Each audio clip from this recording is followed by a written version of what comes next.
Hey, bienvenue dans ton Yann et Frank. Vous le voyez, l'amateur de Cherry Blossom numéro 1 au Québec, Éric Duhem, est avec nous pour Yann et Frank.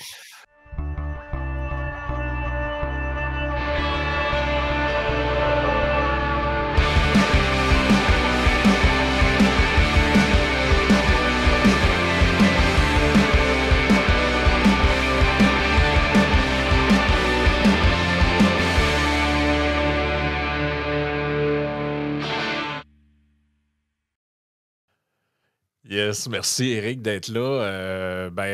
Vous le voyez, les gens, on a reçu PSPP il y a une couple de. Il y a quelques jours à peine, une semaine à peine. Cette semaine, on reçoit Éric Duhem. Là. On ne sait pas si François Legault va venir dans le podcast. Je ne Non, penserais lui, pas. je veux pas. D'après moi, Yann ne veut pas le recevoir. Fait que ça règle Je veux là. rien Lui, savoir. lui était vraiment prêt à venir. Tout le monde sait ça, qu'il veut se prêter au jeu. Je pense qu'en fait, il n'a pas parlé dans aucun podcast. Jamais, depuis qu'il. À part le sien, là, qui d'ailleurs s'est avéré être une belle réussite. Là. On n'a plus jamais entendu parler après, quoi, 7-8 épisodes. Mais c'est ça, cette semaine, c'est Eric qui est là. Eric, d'abord, comment ça va? Parce que tu as eu un petit malaise on peut-tu le dire, c'est un genre de crise cardiaque là, Oui, que c'est tu as une eu, crise je pense. cardiaque. OK. J'avais 3 artères du cœur de bloquées, là. Ça m'est arrivé le 6 décembre dernier. J'ai pris une convalescence suite à ça, là. J'ai pris 7 semaines de repos. J'ai recommencé à travailler cette semaine. Donc, c'est pour ça que je viens vous voir. Là. T'as vraiment pas travaillé pendant ces 7 semaines-là? Ben, en fait, Yann, tu serais surpris. Là, j'ai fait aucune entrevue. Hey, J'ai parce fait que c'est pas ton genre, là, on s'entend. aucune tournée, aucune rencontre, aucun appel conférence, des affaires comme ça. C'est sûr OK. que j'ai parlé à quelques personnes au téléphone et j'ai écrit quelques posts, mais si vous regardez, c'était beaucoup moins qu'à l'habitude. Là. Je l'écrivais ce que je fais dans une journée, ça me prenait une semaine. Là. Donc, OK. j'ai été relativement discipliné. Même mon chum, il était fier de moi. Fait que je pense que j'ai fait ma job. Là, Puis Fait c'est que c'est les dur quelques parce que posts Facebook que t'as fait, je comprends que tu les as fait en cachette. tu as tout compris. Et, ce qui est dur quand tu fais une crise cardiaque, là, les gens qui ne connaissent pas ça, c'est que c'est sûr que c'est foudroyant. Là. Sur le coup, c'est capoté. Mmh. Là. J'avais jamais eu une douleur comme celle-là. Là. Ça te pogne au sternum. C'est comme si tu avais le feu dans le corps. C'est fou. Là. Tu te roules à terre. Tu ne sais pas comment combattre la douleur. Puis moi, je pensais sur le coup, au début, quand ça a parti, je pensais que même que c'était une indigestion. Mon chum m'avait donné 2 antiacides. Il était 10 heures le soir, on venait de se coucher. Mon chum, il me dit, ben, prends 2 antiacides, ça va t'aider à digérer. Ça n'a rien changé. C'était de pire en pire en pire. La douleur amplifiait. Là, il m'a donné 2 aspirines pour m'enlever la douleur. C'est peut-être ça, probablement, qui m'a sauvé la vie, en fait, parce que Ouais. ça allait éclairci mon sang. Ouais. Et il y a donc une partie du sang qui a pu se rendre au cœur malgré les 3 artères bloquées. Puis dans les minutes qui ont suivi, là, j'ai commencé à me sentir tout engourdi du côté gauche. Et puis Là, il y a levé le flag, là. là, je savais que c'était plus une indigestion. Là, on est parti à l'hôpital, puis à un moment donné, là, j'ai commencé à étouffer. Donc, là, ça commençait à être grave. Là. Puis, heureusement, j'ai été pris à temps. Quand je suis arrivé à l'hôpital, j'étais encore en crise. Mon cœur battait plus OK. régulièrement. Fait que ça a été. Fait que sur le coup, ça a été très dur. Tu sais. Puis le lendemain matin, dès le matin, je me suis fait opérer. Là. Ils m'ont percé un trou dans le poignet, ils te rendent ça, ils te rendent des espèces de ballons dans les artères, ils débloquent, ils t'installent des espèces de tubes, là, des stents, là, pour garder les artères ouvertes. Fait que l'intervention est assez majeure. Puis, mais après ça, tu te sens super bien. Tu sais, comme le lendemain ou le surlendemain, je me sentais mieux qu'avant. Donc, c'est ça qui est dur de garder une convalescence quand tu as l'impression que tu es super bien. Il faut que Ouais. tu laisses du temps à ton cœur de se réparer. Là. Ouais. Ah non, ça fait quand même une grosse intervention, pareil, puis ça a dû calmer ton temps des fêtes pas mal plus que tu le pensais, là, finalement. Oui, c'est sûr que ça a été assez mollo. On n'a pas fait grand-chose. Puis, mais en même temps, c'est pas, ça fait partie de la vie. Là, des fois, quand tu frôles la mort comme ça te fait réfléchir à l'essentiel. Tu reviens aux valeurs de base, à ta famille, à ton chum, à ton chien, à tes parents, à des affaires bien quotidiennes. Puis tu regardes la politique avec un peu plus de recul. Mais puis quand tu reviens au travail, ben, tu te dis, gars, je vais focaliser sur ce qui est le plus essentiel. Je pense que ça va être ça, ma priorité là, dans les prochains mois, dans les prochaines semaines de m'en tenir à l'essentiel, là, puis d'essayer peut-être de moins. Puis c'est dur, là, mais de moins tout faire. Là. Puis parce que, tu sais, oubliez pas une chose, le Parti conservateur, quand je suis arrivé, c'était tout petit. Fait que c'était normal que le chef, il était dans toutes les décisions, puis il s'occupait de tout. C'est moi, tous les candidats, je les ai choisis un par un. Tous les organisateurs dans tous les comtés, même les exécutifs, je les connais quasiment tous. Tout le monde a mon numéro de cellulaire. Je veux dire, chaque fois qu'il y a une petite crise, il y a une chicane entre 2 personnes d'un comté, ça rebondit chez nous des fois. Fait que il faut qu'à un moment donné, il faut professionnaliser l'organisation, c'est aussi déléguer, là, puis comme chef, c'est aussi de prendre du recul par rapport à ça, puis de ne pas essayer de répondre et de tout faire à l'intérieur du parti. Là. Yes, parlant de ton chien, je voyais que tu as fait le podcast de Roxane la banane. Tu sembles être un peu Oui, dans une tournée médiatique et oui, une tournée podcastique en même temps. oui. Tu pas l'air d'être le seul chef qui embarque dans cette mode-là. On a vu que PSPP est venu, oui, à notre podcast, mais ce ne sera pas le seul podcast qu'il va faire de son côté. Est-ce qu'il y a un peu de campagne américaine dans ce qui se dessine dans certains partis au Québec, le phénomène podcast de Donald Trump qui embarque de plus en plus, à ton avis? Oui, mais je te dirais que, tu sais, vous le savez, là, moi, le Parti conservateur du Québec n'existerait pas s'il n'y avait pas les réseaux sociaux, puis s'il n'y avait pas des médias Exact. alternatifs.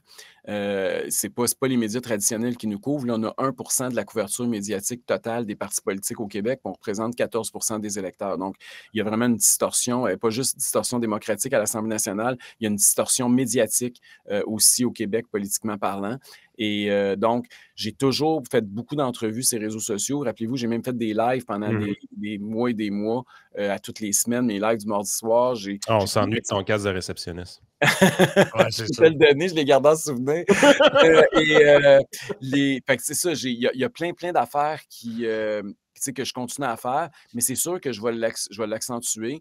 Puis là, les autres partis, évidemment, ne sont pas plus fous que les autres. Ils commencent à se rendre compte que ça a fonctionné, puis ils commencent eux aussi à se tourner vers ça. Mais je pense qu'on était assez précurseurs de notre côté. Puis si on veut continuer à croître comme parti, bien, c'est de ce côté-là qu'il faut aller. Puis c'est tellement fort que ça explique pourquoi le Parti conservateur est beaucoup plus fort chez les jeunes puis beaucoup plus faible chez les personnes âgées. Parce que Ouais. c'est sûr que les personnes âgées écoutent les médias traditionnels où on n'est pas présent, ou quand on est présent, c'est pour dire qu'on est des fous furieux. Puis les médias traditionnels, puis les médias traditionnels ne sont pas écoutés par les jeunes, alors qu'eux, ils nous découvrent justement par des podcasts, entre autres. Là, je suis allé notamment, avant d'avoir mon malaise, je suis allé avec Prends un break, là, Un break, ouais. un podcast assez populaire chez les jeunes. Puis j'ai été surpris, là, tu sais, bien des jeunes qui ne me connaissaient pas, qui ne suivent pas la politique du tout, qui m'ont écrit plein de messages.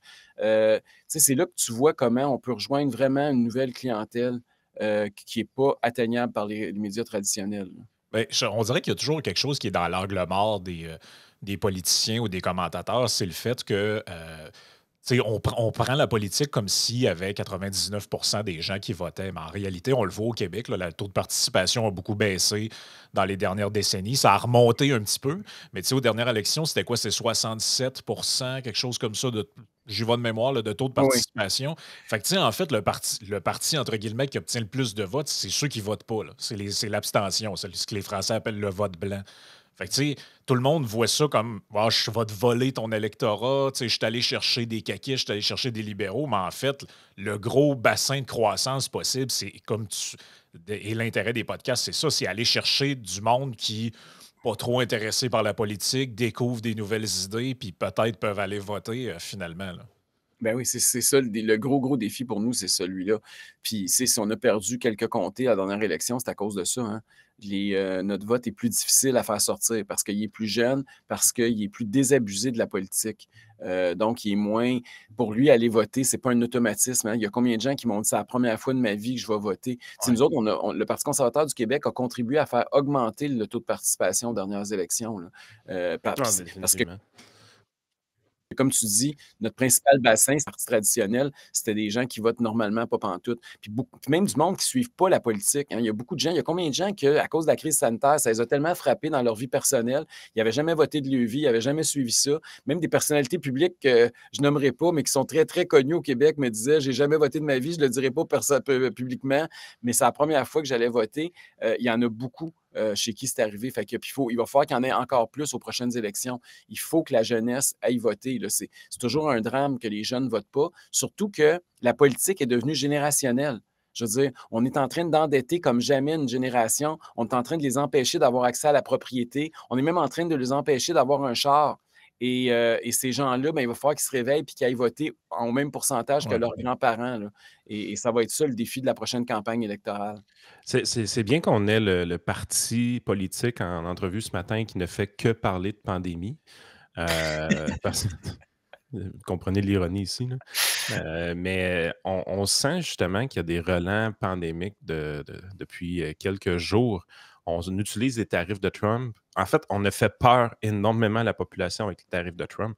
Tu le sais, moi, je suis très plugué sur les marchés financiers. Là, je veux dire, la bourse canadienne n'a pas bougé vraiment. Le dollar canadien a été un peu indifférent à cette polémique-là. Fait que les marchés financiers, les gens qui ont les mains dans l'argent, qui votent avec leur cash, ils ne sont pas vraiment stressés par ça. Du côté médiatique et du côté politique, on a fait une balloune incroyable d'anxiété pour la population. Donc, on a créé un monstre, quelque chose qui est bien épeurant pour les gens.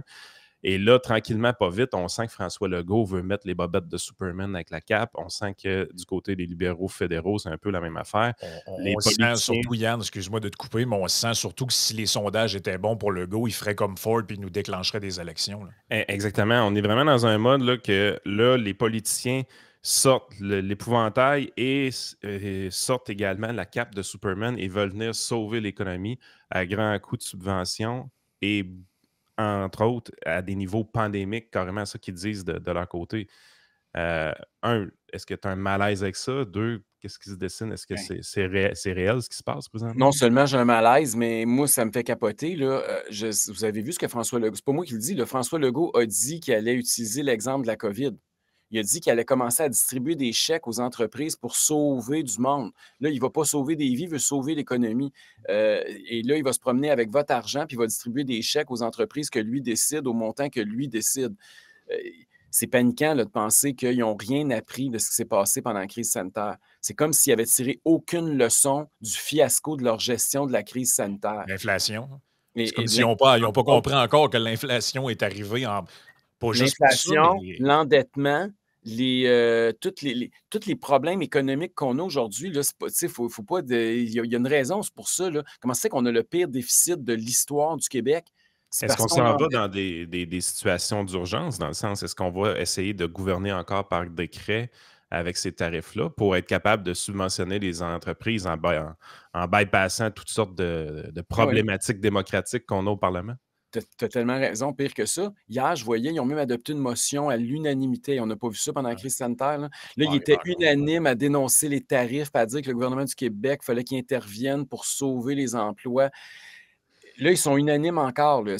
Ils n'ont pas encore annoncé qu'ils allaient mettre la démocratie sur pause, là, puis ils n'ont pas encore annoncé qu'ils allaient gérer par décret. Mais on le voit que c'est un rôle que François Legault aime se donner, d'être le père de la nation. Là. Puis moi, ça m'horripile parce que, je veux dire, on a tout un père, là.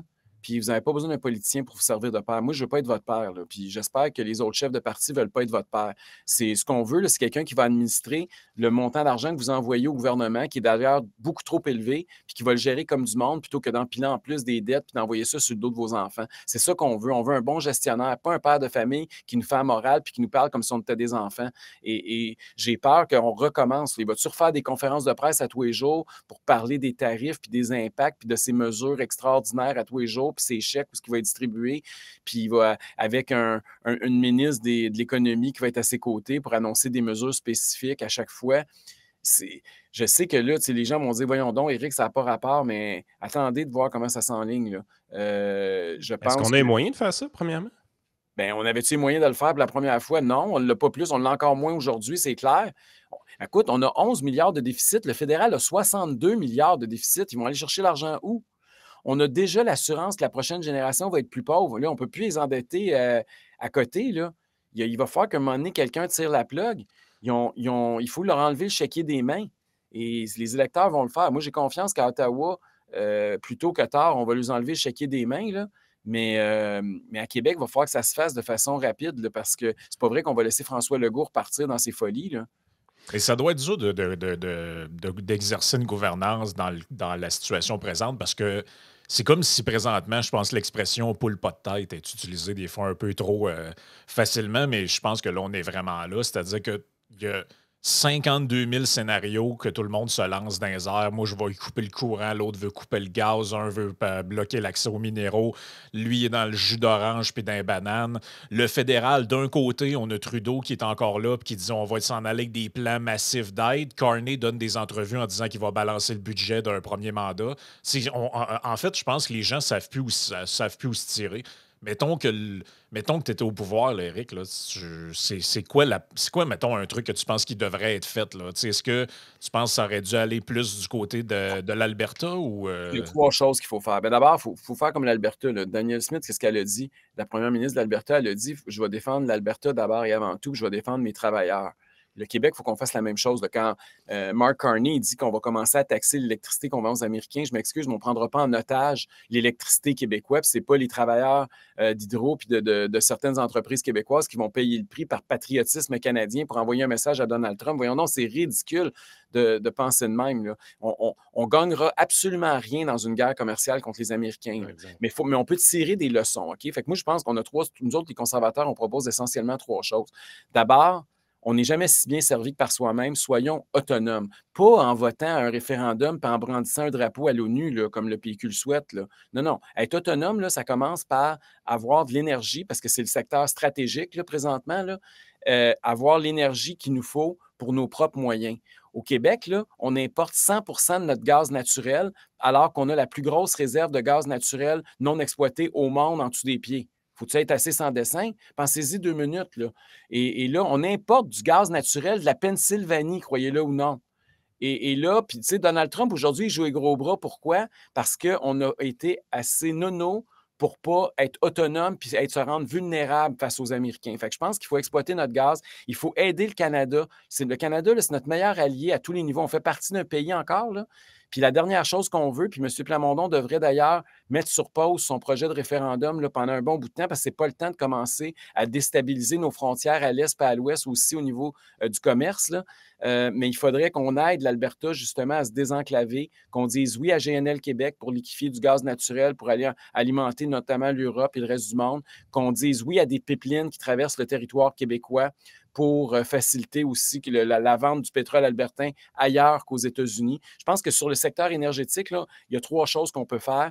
En fait, c'est le contraire, les 3 choses contraires que ce que la CAQ a fait depuis qu'ils sont au pouvoir. Le deuxième élément qu'il faut faire, c'est le commerce interprovincial. Oui, c'est là, j'allais.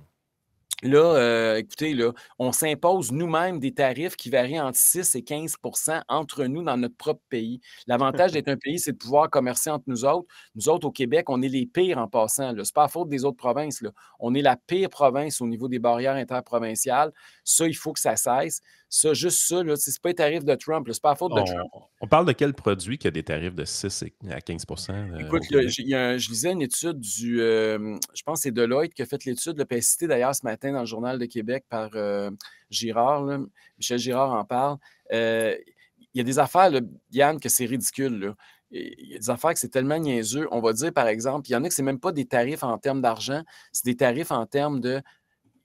On va dire qu'une goutte de beurre, tu ne peux pas la mettre, il faut qu'elle soit emballée dans du papier d'aluminium au Québec, OK? Sinon, tu ne peux pas la vendre. Parce qu'ailleurs, au Canada, ils emballent ça dans du papier ciré. Fait que là, étant donné qu'elle est dans du papier d'aluminium, ils ne peuvent pas exporter leur beurre chez nous. Fait que, sérieux?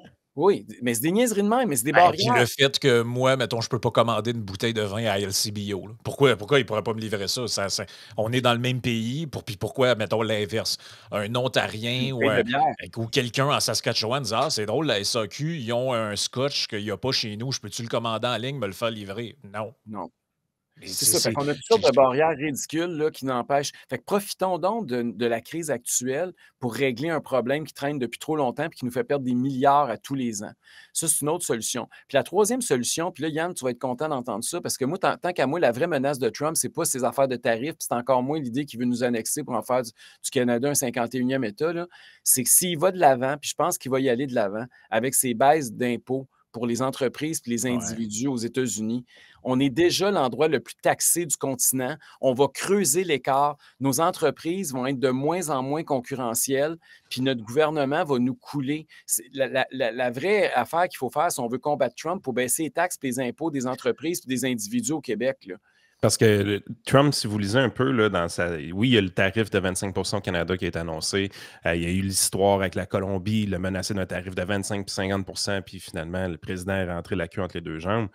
Il y a ces tarifs-là, mais il y a d'autres tarifs. Si vous lisez un peu, il y a un tarif global de 2,5 qui est sur la table, peut-être même plus. Le tarif global, là, c'est un tarif qui s'appliquerait à tous les pays. L'objectif de Donald Trump en faisant ça, c'est de détourner un peu le système de taxation. En faisant ça, en faisant payer les Américains, parce que c'est les Américains qui payent les tarifs, évidemment, en faisant payer ce tarif-là de 2,5 à tous les pays, autrement dit, il baisserait ses taxes et ses impôts fédéraux avec ces rentrées d'argent-là, autrement C'est avec dit. ça qui financerait ces baisses de taxes. Exactement. Fait que, tu sais, oui, il y a le gros tarif de 25 là, qui fait bien la manchette au Canada, mais il y a d'autres choses. Moi, personnellement, ce n'est pas des bonnes nouvelles. S'il y a des choses que j'aime pas de Donald, c'est ce protectionnisme-là, parce que le libre-échange, c'est quelque chose qui est payant pour la planète au grand complet. C'est quelque chose qui est intelligent d'avoir. Le Québec a toujours été un champion du libre-échange, d'ailleurs. Dans les discussions avec l'ALENA, avec Brian Mulroney à l'époque, le Québec était un joueur important dans le libre-échange, mais on est vraiment hypocrite de ce côté-là. Ben, c'est ça, on tient un double discours. On tient un double discours parce que d'un côté, on dit que ça n'a pas de bon sens ce qu'il fait Donald, puis c'est niaiseux, mais on a été les premiers à embarquer dans l'histoire qu'il faut mettre des tarifs de 100% sur les véhicules chinois parce qu'ils contournaient l'accord de libre-échange pour aller les faire fabriquer au Mexique notamment, puis les envoyer aux États-Unis après. Mais c'est tout le thinking de Donald Trump, c'est ça. C'est je mets des tarifs pour forcer les entreprises à venir se réinstaller aux États-Unis. C'est une genre de politique de réindustrialisation, à mon avis, qui est un peu fantaisiste. Là. Je pense qu'il veut avoir de la victoire symbolique là-dedans, mais au final, on va tout perdre avec ça. J'ai trouvé les chiffres que tu nous parlais, Eric, pour Deloitte. Écoute, c'est assez spectaculaire quand même. Premièrement, là, ce qu'ils nous disent, là, grosso modo, c'est si on abolit les barrières tarifaires entre les provinces au Québec et au Canada, c'est une hausse du PIB d'environ 3,8 qui arriverait au pays au grand complet. Et par province, les impacts seraient les suivants. Une province qui en profiterait quand même beaucoup, c'est le Manitoba. Fait que c'est une province qui doit avoir quand même des tarifs assez élevés de leur côté, 7,1 %. Mais le Québec, à 4,6 est une des pires provinces. C'est une des provinces, en fait, que si on faisait des changements dans cette direction-là, on serait dans ceux-là qui en profiteraient le plus. Hey, une hausse de 4,6 du PIB, c'est beaucoup de taxes et d'impôts pour le gouvernement aussi. Là. C'est énorme. T'as-tu remarqué que ceux qui en profiteraient le plus, c'est tous les endroits les plus pauvres du Canada? Regarde les maritimes, comment ça serait bon pour eux autres. Définitivement. Fait que, en fait, on se maintient artificiellement dans un taux de pauvreté plus élevé parce qu'on essaie de se protéger contre les étrangers qui, en fait, sont les gens de notre propre, de notre propre pays, de notre propre alliance économique. Là. Puis, tu sais, on parle de hausse des recettes fiscales aussi. Il y a des graphiques par rapport à ça en millions de dollars. Au Québec, on parle de 4,1 milliards de plus d'impôts qui seraient récoltés par le gouvernement. Je veux dire, sérieusement, là, on parle de tarifs grâce à Donald Trump présentement. Il me semble qu'on pourrait avoir la discussion entre les provinces aussi. J'adore ton point. Une forme de tarif, ça, là. Totalement. On s'est imposé nous-mêmes des tarifs. Fait que quand nous autres, on adopte des tarifs entre nous dans notre propre pays, il n'y a personne qui en parle. Quand c'est Donald Trump, là, c'est la panique, puis c'est la catastrophe. Puis je ne dis pas que ce n'est pas une panique, puis ce n'est pas une catastrophe, là, mais quand le gouvernement du Québec le fait aussi. Puis je vais vous donner un autre exemple, là, parce que ça a défrayé manchette. Puis hier, j'ai vu ça sur Radio-Canada, croyez-le ou non. Vous l'avez sûrement vu passer. C'était des entreprises qui criaient à l'aide parce qu'ils sont étouffés par des frais éco-entreprises Québec. Oui. On a parlé de ça hier. On voit encore, c'est typiquement là, le modèle gauchiste des 4 partis à l'Assemblée nationale à l'œuvre, ça. Là. Puis pensez pas que le PQ ou les libéraux feraient mieux, là, ça sera la même maudite boîte. Là. Ça a été commencé par un, poursuivi par l'autre, mis en chantier par un autre, annoncé avant ça par l'autre. C'est toute la même affaire. Ils sont tous dans le même pain. Là. Et leur idée, c'est toujours pareil, c'est de faire des monopoles, de se draper dans la vertu verte. Hein. Ils sont environnementalistes, ils sont éco-responsables, planétaires, sauveurs de je ne sais pas quoi. C'est toujours beau, là, ils ont toujours de la vertu, puis ils ont toujours la science de leur bord. Mais la réalité, là, c'est qu'ils sont en train d'étouffer puis de faire fermer des business qui créent des jobs artificiels avec des frais qui doublent. Vous allez voir dans cet article-là. Là, 250 % de plus que je paie normalement, déplore la femme d'affaires. 100 000 $ d'éco-frais cette année. Ça, c'est une femme qui vend du chocolat. Là. Elle vend du chocolat. Elle n'est pas en train de forer un puits pétrolier. Là. Elle vend du chocolat. Elle va fermer sa business. Puis ils vont la tuer. Là. C'est des contraintes qu'on inflige à nos entreprises d'ici, mais je veux dire, quand on importe des biens, les entreprises qui ont produit ce bien-là, ils n'ont pas ça, ces problèmes-là. Pensez-vous qu'en Chine, ils ont des éco-frais de 100 000 $ pour produire 3-4 boîtes de chocolat? Pensez-vous qu'ils ont ça en Inde? Pensez-vous même qu'aux États-Unis, ils ont ça? Parce que ça, c'est l'autre affaire de Donald Trump qu'il va falloir aussi s'ajuster. Là, toutes les folies vertes, c'est fini là, au sud de nos frontières. Là. Vous avez vu Ah ça, ouais. là, il a mis la hache totale là, dans l'électrification des transports. C'est terminé, là, les subventions. Là. Fait que là, nous autres, est-ce qu'on va continuer avec notre dérive verte, puis notre filière batterie, puis tous les milliards qu'on est en train de dilapider là-dedans? Ou est-ce qu'on va s'ajuster, puis on va essayer d'être concurrentiel, puis on va faire comme les Américains? Parce que c'est bien beau, là, mais de vouloir sauver la planète, là, mais on est en train d'étouffer le Québec et pas sauver la planète pas en tout. Là. Ce On qui est est en train d'envoyer la intéressant, prospérité ailleurs. Là. ce qui est intéressant de voir que les États-Unis se lâchent aussi dans l'électrification des transports, c'est que tout le monde capote parce qu'Elon Musk est aux côtés de Donald Trump, puis hey, ça n'a pas d'allure, c'est un oligarque qui il est là pour influencer. Mais je veux dire, dernière fois que j'ai regardé Elon Musk, le gros de son cash, il le fait avec Tesla. Lui, il bénéficierait d'avoir beaucoup de subventions aux véhicules électriques. Puis Donald Trump se lâche là-dedans, puis Elon Musk est encore enthousiaste à côté de lui. Quand vous êtes une bonne entreprise qui est capable de produire un bien de consommation qui est en demande pour vrai, vous n'en voulez pas de subventions. Je veux dire, on a le fiasco Lyon électrique qu'on a vécu ici. Tu sais, je pense que on détecte, par exemple, du côté du Parti québécois qui veulent ajuster un peu leur discours et disent ah ben là, il va falloir slacker un peu les subventions, tout ça. Ce qu'on détecte, par contre, c'est que dans le langage utilisé, on parle des subventions multinationales. Donc, on cible énormément le deal de Étrangère. Northvolt. C'était le Exactement. mot étranger pour faire peur un peu, là, Yann, quand même. Parce que quand tu arrives, tu lis le grand titre, tu lis un peu les phrases que PSPP va utiliser, tu dis, crime, c'est intéressant, commence à être séduisant pour les gens de droite économique un peu. Tu sais, il y a des idées qui avancent que tu sens que ça tient la route, mais un moment donné, tu lis un peu puis tu dis, ouais, OK, on cible seulement les compagnies étrangères ou les multinationales étrangères. Ce qui n'est pas dit, c'est que oui, pour attaquer le deal de Nordvolt, peut-être qu'effectivement, sous PSPP, on n'aurait jamais fait ça parce que c'est réellement une compagnie étrangère. Mais le deal de Lyon électrique, moi, il n'y a rien qui me dit qu'il n'y a aucun parti à l'Assemblée nationale qui ne l'aurait pas fait. Là. C'est En pire fait, que ça. Québec solidaire n'aurait pas fait ce deal-là, il aurait nationalisé la compagnie. Mais c'est pire que ça, là, parce que, regarde, là, vous voyez le tweet de Paul Saint-Pierre Plamondon, là, quand c'est arrivé, là, Lyon Électrique, regardez ce qu'il a dit. Là, il félicitait la compagnie. Il disait qu'on investissait dans des énergies renouvelables, là, que c'était dans l'électrification des transports. C'est C'est aujourd'hui une aujourd'hui une nécessité, dit-il. Le Québec peut et doit être un fer de lance dans ce domaine. Bon, fait que, tu sais, il n'aurait pas investi 250 millions dans Lyon Électrique puis 200 millions chez les transporteurs. C'est 450 millions qu'on va avoir perdu dans cette affaire-là. Lui, il en aurait peut-être mis 600-700 millions. Là. Il est encore plus enthousiaste que le premier ministre. Puis l'affaire de Nordvolt, en passant, c'est facile aujourd'hui, un coup que le fiasco est annoncé, de commencer à dire qu'il était contre. Mais il était où, Paul Saint-Pierre Plamondon, le jour où ça a été annoncé? Moi, j'étais tout seul ces tribunes. Je me souviens même d'avoir fait une entrevue avec Mario Dumont, puis il vantait fort. Puis le PQ, là, il applaudissait le gouvernement. Il n'était pas pantoute dans ceux qui disaient que c'était une dilapidation des fonds publics. Les seules critiques qu'on a entendues à l'époque que Nordvolt a été annoncé étaient environnementales. Oui, ça s'est passé. Les seuls endroits où est-ce que tu entendais un discours contrariant par rapport à l'économie, par rapport au fait qu'on... de BAP, là. Oui, c'est ça. Le BAP, là, ça, c'était pas correct. Mais tu sais, pour l'environnement, là, on avait des réticences, on avait des craintes, tout ça. Mais au niveau économique, personne ne levait le flag. Puis là je pense honnêtement, les plus hypocrites de la gang, c'est les libéraux. Là. Ils sont vraiment dans une position, eux autres, que tu t'écoutes aller et tu te dis, écoute, il n'y aurait jamais mis une scène dans Nordvolt, c'était vraiment de la bullshit. Là. Je veux dire, là, à un moment donné, tu es là, tu te dis, quand est-ce que cet interventionnisme-là économique va finir?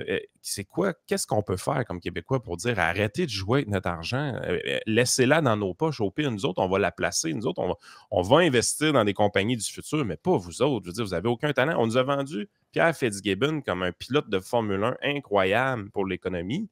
Finalement, le gars, ça a fait poète-poète pas mal. Est-ce qu'en changeant les acteurs, on pense réellement qu'on est capable de finalement choisir des bonnes compagnies?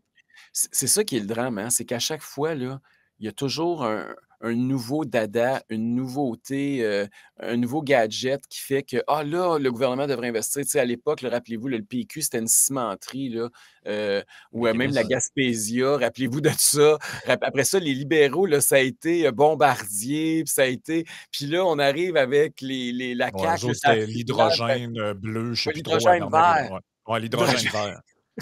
Écho! Puis là, Dominique Anglade a crié ça. Mais puis là, la CAQ arrive avec sa filière batterie. Tu sais, ils ont toujours trouvé la dernière affaire. C'est pas bon d'investir dans des entreprises, sauf que là, nous autres, on a trouvé la bonne filière où on va enrichir le Québec, puis où on va sortir le Québec là, de la misère économique. Mais en fait, la réalité, c'est que ce n'est pas des politiciens qui vont vous sortir de là, c'est des entreprises privées. Puis ce qu'il faut, c'est moins de politiciens puis moins d'argent public dans ces projets-là. Puis le rôle de l'État, c'est de s'assurer que les entreprises paient le moins de taxes puis d'impôts possible, puis qu'il y ait il n'y a pas de gagnant puis pas de perdant.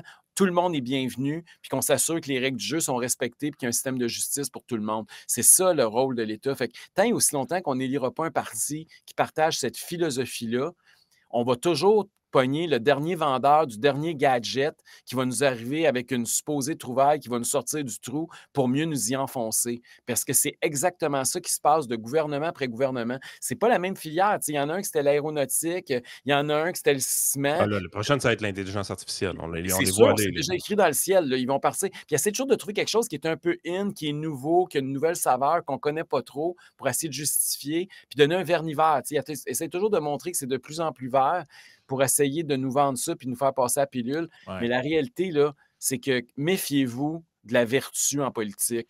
Quand ils sont. Faites pas confiance aux politiciens. La base, là, c'est ça. Là. C'est faites-vous confiance à vous, faites confiance aux travailleurs, faites confiance aux entreprises, mais assurez-vous que vous avez le moins d'État qui tripote tout ça. Dans la campagne en 2026, serais-tu prêt à aller jusqu'à démanteler à la fois Investissement Québec et Infra, CDPQ Infra de ton côté? La dernière élection, tu sais on proposait d'éliminer les subventions aux entreprises. Fait que je pense qu'Investissement Québec, ça répond en question. Là. Il va falloir, puis on n'aura pas le choix. Puis dites-vous bien une chose, là, les gens disent là, c'est radical. Non, non, c'est pas radical. Si on ne fait rien à l'heure actuelle, là, c'est que dans 10 ans, on va être obligé d'être très radical. Ce qui s'est passé en Argentine, là, pourquoi que Milei est plus radical que les conservateurs au Québec? C'est pas compliqué. Là. C'est parce que le pays s'était rendu juste plus profond dans le trou. OK? Mais on est en train d'emprunter le même chemin. Et on n'est juste pas rendu à la même place que l'Argentine était rendue quand ils ont touché le fond du baril. Est-ce qu'on est obligé d'aller jusque-là? J'espère que non. J'espère qu'on va se réveiller avant. Puis qu'on va 43 d'inflation, c'est pas agréable, les amis. Non, c'est ça. Fait qu'attendons pas d'être rendu là. Puis tu sais, quand j'entends Éric Girard se vanter qu'on est rendu avec un déficit structurel de 5 milliards, parce que là, le déficit de 11 milliards, c'est une chose, là. Mais la CAQ eux-mêmes avouent qu'on est rendu au Québec avec des déficits structurels. Ça veut dire quoi, ça? Ça veut dire que ça n'a rien à voir avec la conjoncture actuelle. Là. Ça veut dire que fondamentalement, là, juste payer l'épicerie puis payer ton loyer à la fin du mois, tu en dépenses plus que ce que tu gagnes en salaire. Tu sais, c'est ça que ça veut dire, là, un déficit structurel. Là. Ça veut dire que tes dépenses de base, là, ils ne sont pas assumés avec ton salaire. Fait que tu vis au-dessus de tes moyens. C'est pas moi qui le dis, là, c'est le ministre des Finances lui-même qui s'en vante. Fait qu'il faut qu'on fasse. On est obligé de faire quelque chose. Et c'est pas. Puis là, le Parti québécois est en avance d'un sondage. Dites-vous bien une chose, là. Paul Saint-Pierre Plamondon, là, puis il était bien sympathique avec vous autres, c'est vrai, il y a une bonne bouille, puis il parle bien, là. Mais le gars, il pense que le gouvernement du Québec peut contrôler les taux d'intérêt, que le gouvernement du Québec peut gérer le prix des aliments, puis que c'est la faute des épiciers si ça coûte cher aller faire ton épicerie. Puis il pense que le prix du gaz, lui, là, il va passer une loi, puis que les pétrolières vont se mettre à genoux devant lui et qu'ils vont vendre le gaz moins cher. OK? Ces notions d'économie sont là, là. Il ne faut jamais oublier ça, là. Tant qu'à moi, là, en termes de péquistes, c'est probablement le pire en matière économique. Là, c'est le plus cancre. Le Bernard Landry et Parizeau n'auraient pas dit des choses aussi grossières. Là. Pauline, je ne suis pas sûr. Mais... Et quoi qu'il faut y donner une chose à Pauline, je pense qu'elle n'aurait jamais dit une connerie du genre on perd 3000 emplois, j'ai pas mangé de banane à matin, puis j'ai pas bu de jus d'orange. C'était pas ma préférée, mais elle avait une certaine candeur, je trouve, que le premier ministre actuel n'a pas tout. Là. Non, ça, c'est vrai que ça. Mais ça n'a pas rapport avec le contenu, ça a plus rapport avec le. Ça n'en dit long, je trouve, c'est un manque de sensibilité totale. C'est l'idée que devant des drames humains, je vais faire une petite pointe d'humour, comme si c'était le temps. Puis ça, évidemment, François Legault a dit ça la journée où Amazon a annoncé qu'il supprimait 3500 emplois au Québec. Moi, là, si j'avais été premier ministre du Québec cette journée-là, là, toute la journée, j'aurais été en train de dire qu'est-ce qu'il faut réformer. Il y a quelque chose qui ne marche pas. S'ils s'en vont, il ne faut pas être dupe. C'est clair que la syndicalisation, ils n'en voulaient pas Amazon. C'est pas juste au Québec, c'est partout sur la planète qui n'en veulent pas. Là. Puis les seuls États où ils ne font pas affaire, c'est Cuba et la Corée du Nord. OK?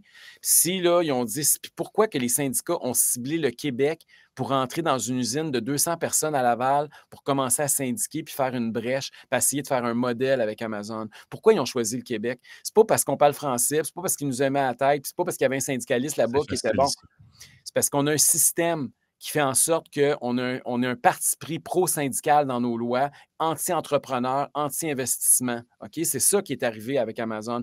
Puis les syndicats, ils ont choisi le Québec, puis ils ont choisi une usine en particulier pour aller syndiquer, pour essayer de faire un modèle. Puis ils se sont pétés les dents, puis ils ont entraîné 3500 gars puis filles dans leur dérape qui ont perdu leur job. Ce monde-là, c'est des otages qui sont victimes de l'activisme syndical au Québec puis de nos lois pro-syndicats. C'est ça qu'il faut comprendre. Moi, c'est ça que j'aurais dit comme premier ministre. Je n'aurais pas parlé des bananes puis des oranges, là. Fait que là, il faut boycotter Amazon, là. Faut pas, c'est pas Amazon, ça va être Walmart. Rappelez-vous Walmart, ce qui est arrivé au Saguenay. Là Target. aussi, on essayait. Rappelez-vous McDonald's, rappelez-vous. Est-ce qu'on va commencer à boycotter toutes les entreprises? Les entreprises ont le droit de fermer puis de déménager. Ça fait partie de leurs droits fondamentaux. Là, à moins que vous me dites que vous voulez empêcher les entreprises de fermer, puis vous voulez réglementer ça aussi. Là, je ne sais pas si c'est ça que le PQ va proposer aux prochaines élections. Ça ne me surprendrait même pas.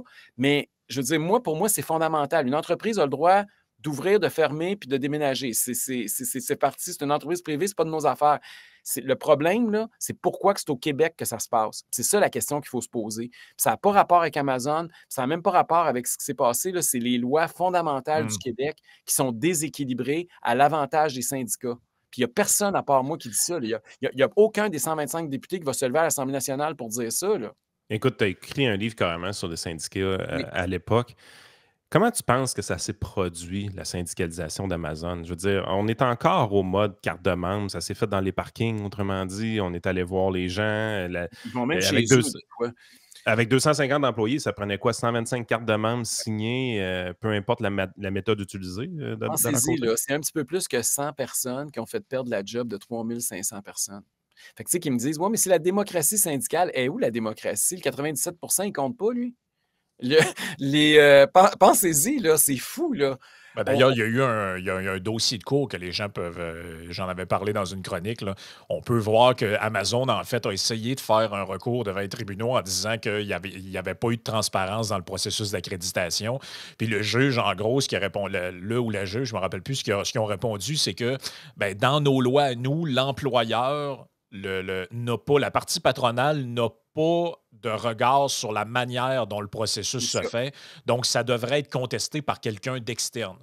Mettons, un groupe d'employés, lui, pourrait porter plainte, mais l'employeur ne peut pas remettre en question le processus par lequel la syndicalisation s'est faite, parce qu'eux avaient l'air d'alléguer que, bon, ça s'est fait par des moyens plus ou moins legit. Ben oui. C'est qu'au Québec, là, puis là, je ne veux pas rentrer dans tous les détails des lois du travail, là, mais la façon de syndiquer des entreprises puis de vouloir désyndiquer les entreprises est antidémocratique. OK? Les gens ont pas. Le patron versus le syndicat n'a pas les mêmes droits d'informer les travailleurs puis de convaincre les travailleurs d'adhérer ou de ne pas adhérer à un syndicat. Amazon n'avait pas le droit d'informer les employés de pourquoi ils étaient contre la syndicalisation. Ça aurait été considéré comme de la propagande antisyndicale. OK? C'est nos lois là, qui font ça. Là. Puis Amazon a même essayé, puis ils se sont fait reprocher par le tribunal du travail. Je pense que tu en as parlé, Frank. Là. D'un autre côté, les syndicats n'ont pas cette obligation-là. Le syndicat peut aller dans le stationnement, peut dire n'importe quoi. Ils peuvent même se rendre chez vous, cogner à votre porte à 8h, 9h le soir, comme ça s'est fait, pour dire, gars, signe mon chum, puis tu vas augmenter ton salaire de 10$ de l'heure si tu signes ta carte d'adhésion pour un syndicat. Et sans leur parler des conséquences, sans leur... Et tout ça, c'est légal. Puis il n'y a pas de vote. C'est des signatures. Ils te font signer des cartes de membres. Puis à partir du moment où ils sont 50 plus 1, bien là, ils disent la place est syndiquée. Puis le gouvernement reconnaît que c'est un établissement ou c'est une unité de travail qui maintenant est officiellement syndiquée. Et c'est ça qui est très, très dommageable au Québec. Puis il y a un peu la Colombie-Britannique qui est un peu dans le même moule, mais déjà un peu moins pire que le Québec. Mais on est de loin le pire endroit du continent. Fait que si ça s'est produit au Québec, c'est pas un hasard. Ils ont ciblé.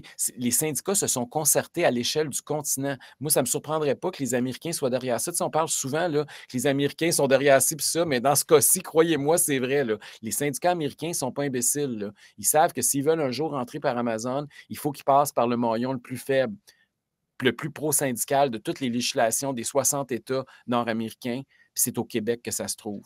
Et aujourd'hui, il y a 3500 travailleurs là, qui payent à cause de ça, à cause de cet activisme syndical-là qui les a utilisés comme des cobayes. Ben, on a une certaine naïveté. Je veux dire, c'est pas comme si on s'était jamais fait faire le coup, là. C'était arrivé avec Walmart à Jonquière. Ces multinationales-là sont gigantesques. Puis c'est évident, quand tu regardes leur méthode, tu as le droit de ne pas être d'accord. Tu as le droit de dire que ça n'a pas d'allure, que ces entreprises-là ne tolèrent pas le syndicalisme. Tu as le droit d'avoir cette opinion-là. Il y a personne qui se force à aller travailler là. Exact. Mais à un moment donné, il faut que tu vives dans la réalité aussi. Systématiquement, ces entreprises-là, quand tu essaies de les syndiquer, ils sacent le camp. That's it, that's all. Il n'y a pas de négo. C'est non, on ne négociera pas. C'est ciao, bye. Mais il faut comprendre on n'apprend pas de leur modèle d'affaires, Yann. Là. Exactement. Leur modèle d'affaires, c'est l'efficacité, le moindre coût, le plus rapide, la flexibilité. C'est tout le contraire de ce qu'un syndicat apporte à une organisation. Ce n'est pas des entreprises qui traitent si mal que ça leurs employés. C'est ça le pire dans toute cette histoire-là. C'est que les employés sont utilisés vraiment par les centrales syndicales pour atteindre des cibles idéologiques d'une certaine façon. Mais en bout de ligne, là, je veux dire, la syndicalisation des couche-tard, ça n'a jamais été une bonne idée. La syndicalisation des Walmart, ça n'a jamais été une bonne idée. Puis Amazon, ça n'a jamais été une bonne idée. Je veux dire, pourquoi on s'entête à essayer de faire ça? C'est des jobs souvent qui vont permettre à des gens de rentrer sur le marché du travail. C'est souvent les 2-3 premiers barreaux de l'échelle. On vit dans une économie où est-ce qu'on veut vivre le rêve américain, mais vivre le rêve américain, c'est quoi? C'est de monter les barreaux de l'échelle. Tu t'agrippes sur un barreau, après ça, tu montes, tu grimpes, tu grimpes les rangs à l'intérieur d'une entreprise ou tu changes d'entreprise éventuellement. Mais il n'y a personne qui passe sa vie complète au salaire minimum, là. Les gens, ce qui est difficile souvent, c'est de mettre la main sur le premier barreau. Après ça, d'un coup, c'est fait. Tu travailles, tu as d'expérience, tu as un CV, hop, tu peux mettre la deuxième main, puis après ça, tu pars. Mais là, systématiquement, au Québec, on s'amuse à scier des barreaux sur l'échelle. Je veux dire, moi, ça me fait capoter. Là. J'ai rencontré, c'est le fun que tu parles de ça, mais j'ai rencontré cette semaine un dirigeant d'une entreprise qui a une quarantaine de succursales au Québec qui me disait que lui, il a commencé sa première job, il a commencé chez McDonald's. Puis il m'expliquait que ça a été la meilleure école de sa vie. Il a commencé à travailler au salaire minimum, à flipper des burgers, puis à prendre des commandes au comptoir chez McDo. Puis, je veux dire, ce gars-là, aujourd'hui, a un empire de 40 commerces partout à travers le Québec.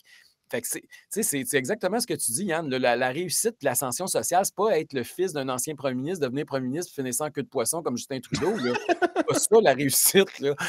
Non, mais la réussite, c'est justement que tu t'as bâti toi-même, puis on est en train d'oublier ça.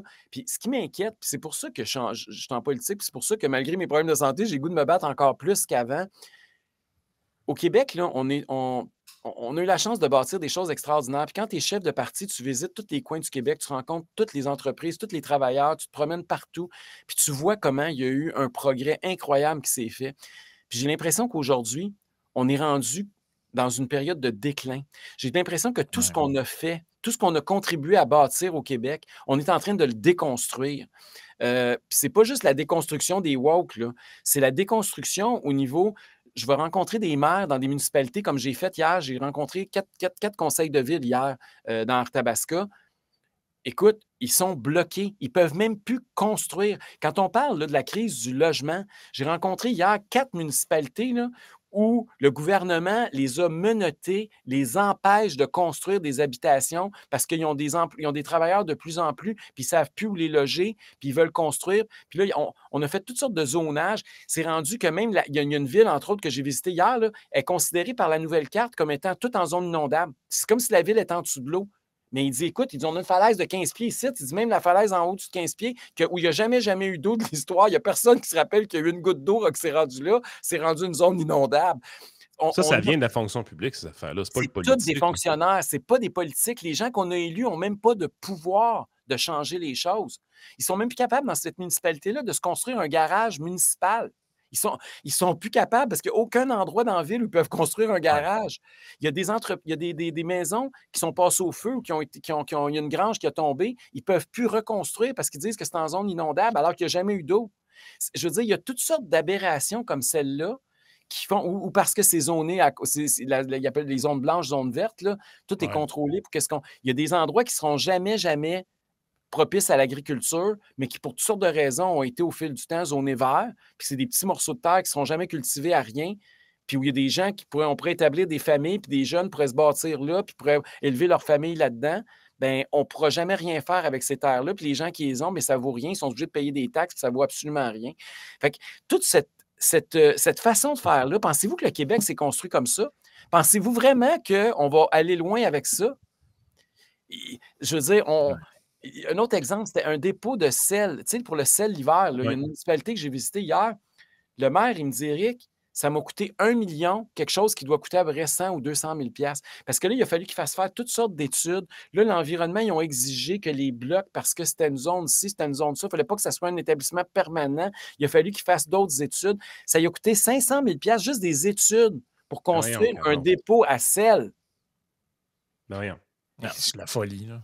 Mais c'est comme ça. Promenez-vous dans les régions, vous allez capoter. Je vous le dis, là, on ne peut plus développer au Québec. On ne peut plus construire. Mais les politiciens à l'Assemblée nationale, ils en sont-ils conscients ou ils ne sont pas sur le poste?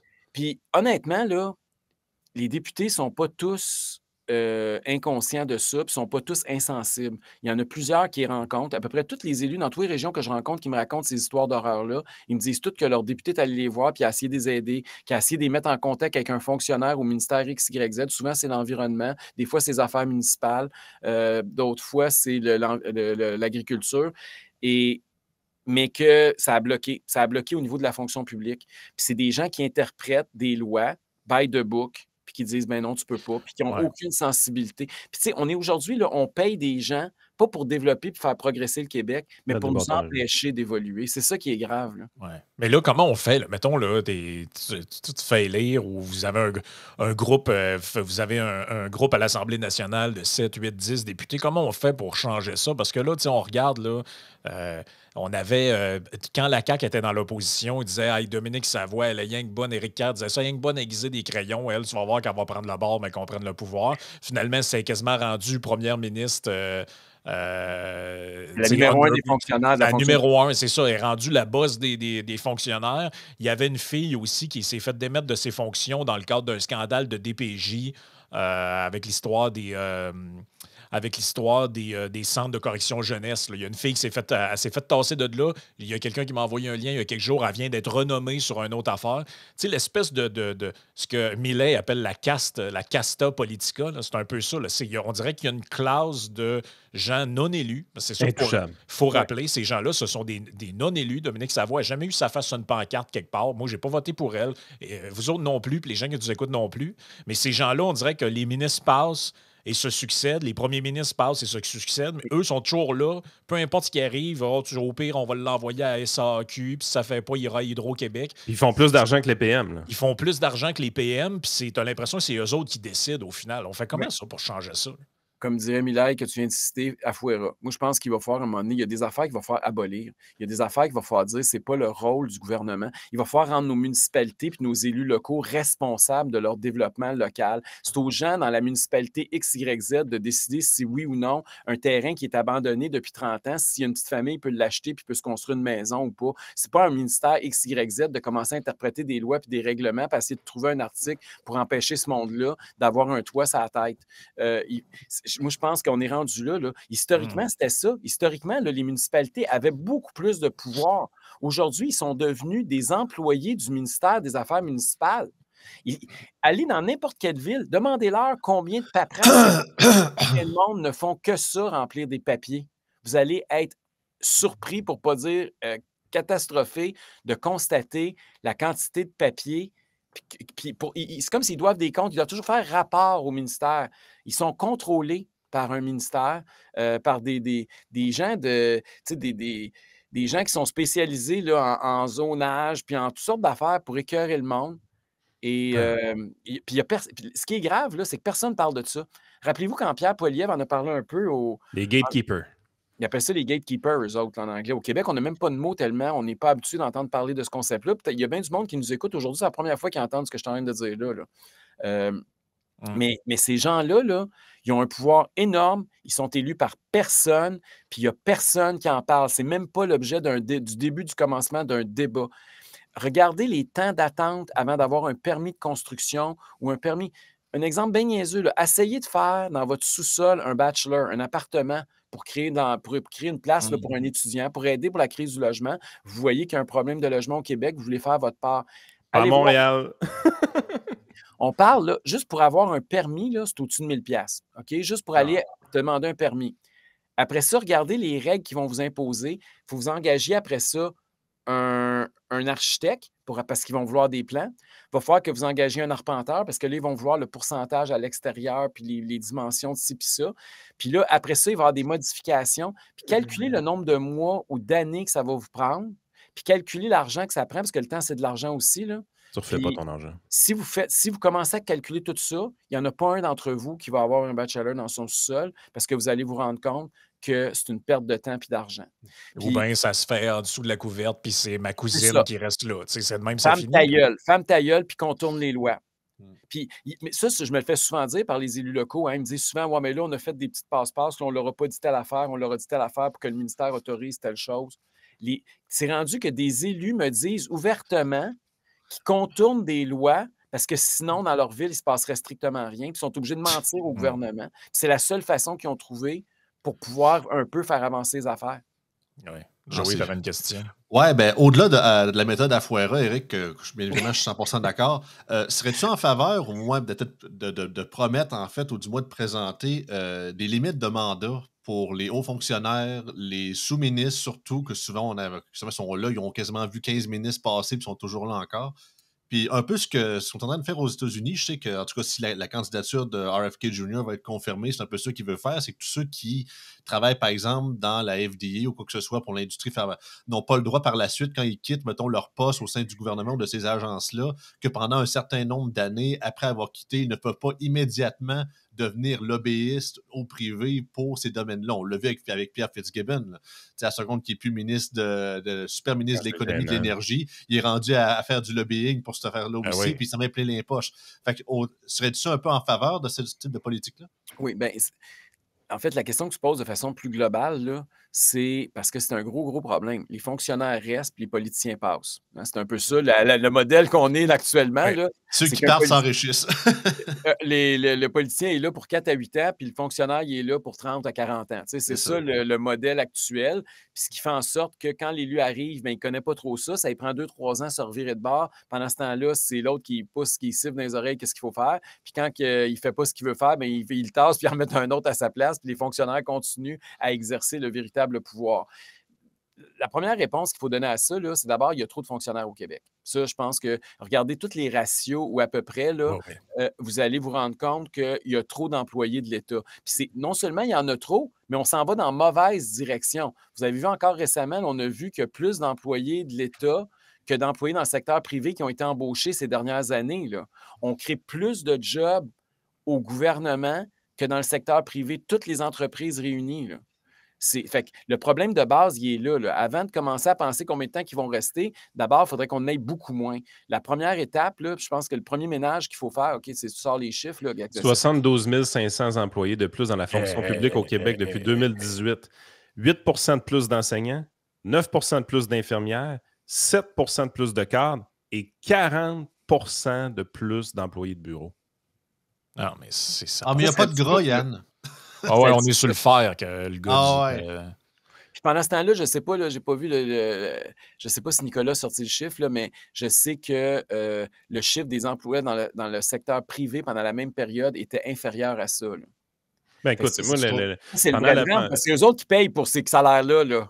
Non, oui, parce que pendant la pandémie, je parlais quand même avec beaucoup d'entrepreneurs, puis il y avait des problèmes de main-d'œuvre, évidemment, surtout au niveau des restaurants. Les gens qui avaient des restaurants dans ma clientèle, il y avait vraiment du trouble, puis tout. Puis il dit, tu sais, à un moment donné, il dit, je me fais voler mon staff par le gouvernement carrément.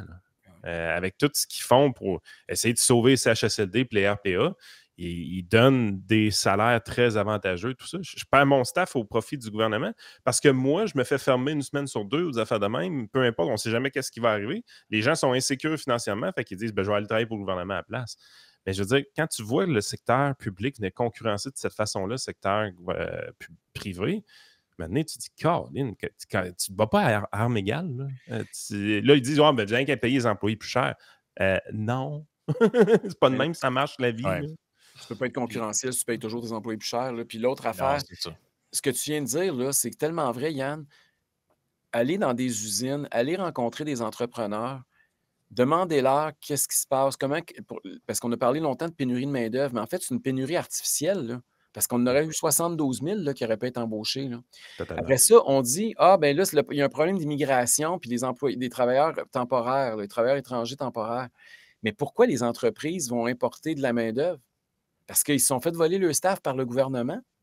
Puis là, après ça, eux autres sont obligés de payer pour essayer de faire venir des travailleurs étrangers. Puis là, on est en train de leur dire qu'on ne veut plus. Le Legault a décidé que non, là, finalement, il n'en veut plus de travailleurs étrangers. Qui va être dans les champs l'été prochain pour aller ramasser les récoltes? Qui va être dans les usines à faire des jobs que bien des Québécois ne veulent pas?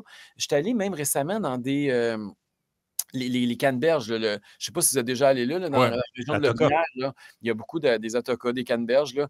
Il faut inonder les champs, là, puis ils ramassent les canneberges. Là. Allez voir le nombre de Québécois francophones de souche qui sont dans le champ pour ramasser les canneberges. Vous allez être surpris, moi, j'en ai pas vu un. Okay? Je vous le dis, là, c'est que des étrangers qui font ça. Okay? Puis ça ne t'attend pas personne d'aller là, jusqu'à la taille dans l'eau à ramasser des canneberges. Là, mais ils ont un qui a payé plus cher. Ben, ils ont un qui a payé plus cher.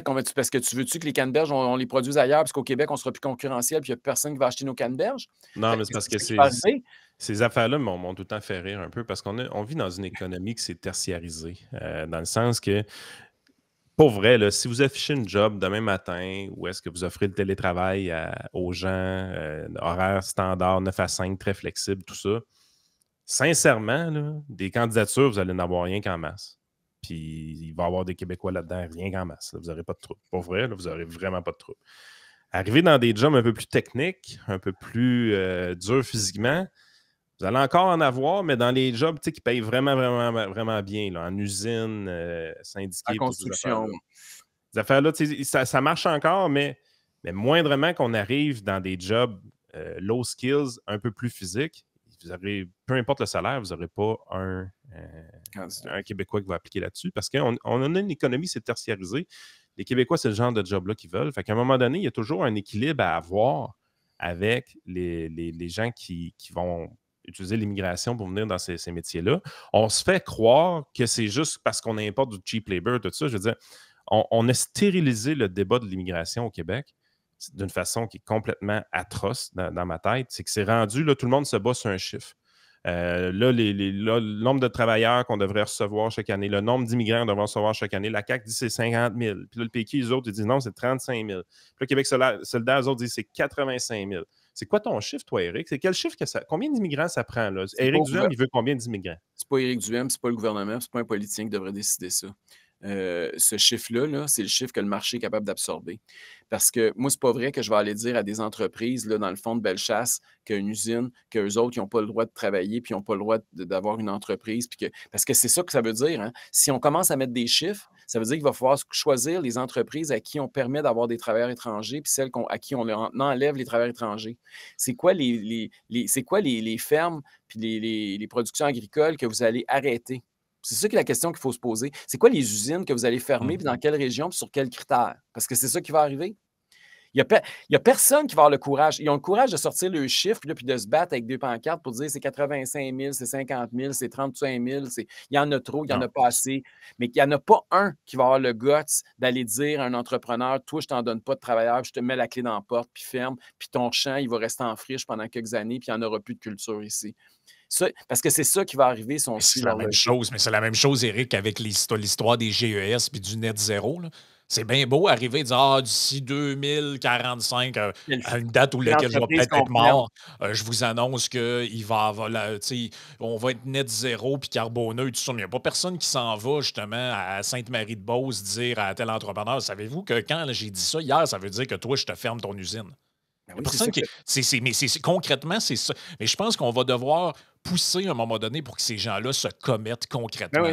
Ils vont devoir dire Qu'est-ce que vous voulez qu'il ferme? Quelle industrie vous voulez qu'il fasse Éliminer. faillite?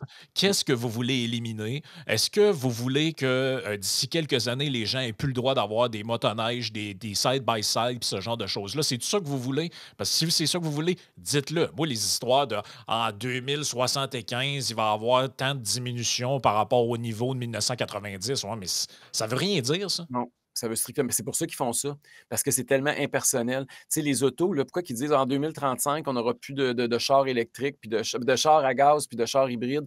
Mais est-ce qu'ils vont dire les familles puis les revenus de gens qui ne pourront plus s'acheter des autos parce qu'ils n'ont plus les moyens? Ils vont-tu leur dire c'est combien de personnes que ça représente là, à qui ils veulent enlever les autos? Parce que, mais ils ne feront jamais ça parce qu'ils savent que c'est pas très populaire. En campagne électorale, c'est pas bon de se promener, faire du porte-à-porte, puis dire Madame, on veut vous enlever votre char. Notre rêve, c'est que vous soyez obligé de vous promener à pied pour aller faire votre épicerie avec vos Ben non, enfants. ben non, ben non. Ça, c'est pas très winner dans un dépliant électoral, là. Mais Mais, c'est ça que ça veut dire, leur slogan. Et mais, ultimement, quand tu le déclines, c'est ça la raison d'être. mais Eric, tu trouves pas que présentement, la vision qu'on a justement de faire vraiment, de réformer l'État québécois, de faire différentes coupures, justement, de passer la chainsaw, du moins dans nos rêves les plus fous, là. On est quand même au Québec encore aujourd'hui. Tu trouves pas présentement ce que la CAQ fait, c'est carrément piler sur nos efforts futurs, ou du moins au niveau de la réputation? Parce que là, présentement, ils ont comme pas le choix, comme tu le dis, avec leur déficit record de 11 milliards de dollars. Fait que là, ils coupent, mais sachant que, en tout cas, moi, c'est ma théorie, sachant qu'ils n'ont pas le courage de partir vraiment en guerre contre les centrales syndicales et les syndicats des fonctionnaires pour justement vraiment challenger la Ils machine, attaquent les changer leur. trombones. C'est ça, changer leur organigramme. Ils s'attaquent aux trombones. Écoute, on reçoit des messages d'auditeurs qu'ils travaillent pour le gouvernement. On leur dit d'arrêter les impressions en couleur pour sauver de l'argent. Des cafétérias d'hôpital qu'on met une tranche de moins de bacon dans le club sandwich. Tu sais, on coupe tout, on coupe dans le muscle, mais on coupe pas dans le gras. Mais Dans le sens que c'est ça, parce que là, les syndicats, ils vont quand même chialer, mais quand tu touches pas à ce qui ne coupe pas vraiment dans le gras, là, ils vont te faire la guerre, pas tant que ça, mais il faut non, pas le se muscle, c'est surprendre, correct. Joey, là, de ce que tu dis là, parce que rappelle-toi que quand on a annoncé là, qu'il y aurait une guerre commerciale avec Trump, qu'est-ce que François Legault a fait? Qui a reçu dans son bureau pour parler de ça, puis des solutions, puis à qui il s'est fait Ouais. prendre en photo, puis qui était donc fier? Ouais. Hein, c'était la belle Magali Dubaï-Picard, là, qui était dans son bureau. Et il l'a accueilli, tu avais l'impression que c'était un couple qui ne s'était pas vu depuis 3 ans. Là. Et là, ça s'est garoché d'un bras l'un de l'autre. Puis là, ça a eu des grosses réunions, puis des grosses solutions. Ils ont-tu pris un scotch à 50$, tu penses? Ça doit. Mais tout ça pour dire que, tu sais, la réputation du Québec, là, François Legault est en train de l'entacher comme aucun premier ministre l'a fait dans l'histoire. Ce qui est arrivé avec Amazon, là, quel message vous pensez que ça envoie à tous les investisseurs et tous les entrepreneurs de partout sur la planète? Il n'y a pas une entreprise qui va se lever et dire savez-vous quoi? On devait investir 50 millions la semaine prochaine au Québec, là, mais finalement, on a pensé à notre affaire puis on va aller l'investir ailleurs parce qu'on a regardé ce qui s'est passé avec Amazon puis on regarde ce qui se passe avec vos lois du travail, là, puis vous nous faites peur. Puis nous autres, là, ça ne tente pas que Magali Dubaï-Picard commence à décider qu'est-ce qui se passe dans notre business. Ça, là, vous n'aurez pas de statistiques là-dessus, là, puis il n'y aura pas de gros titres à LCN d'un matin pour vous faire peur. Là. Mais il y en Mais a là, attends. c'est vrai qui font ça, là. Monsieur Duham, là, avec Magali Picard. Dubaï Picard, là, je vous trouve un peu irrespectueux. Vous faites un peu du Donald Trump. Non, mais je niaise un peu avec cette transition-là, mais Jeff, hier, fait une rant un peu de ton côté. Il dit là, il va falloir qu'Éric Duhem arrête de jouer défensif. Il va falloir qu'Éric sorte un cross-check d'en face à un moment donné. Il va falloir qu'il fasse un peu plus son Donald Trump. Donc, on connaît le discours à Jeff un peu de ce côté-là.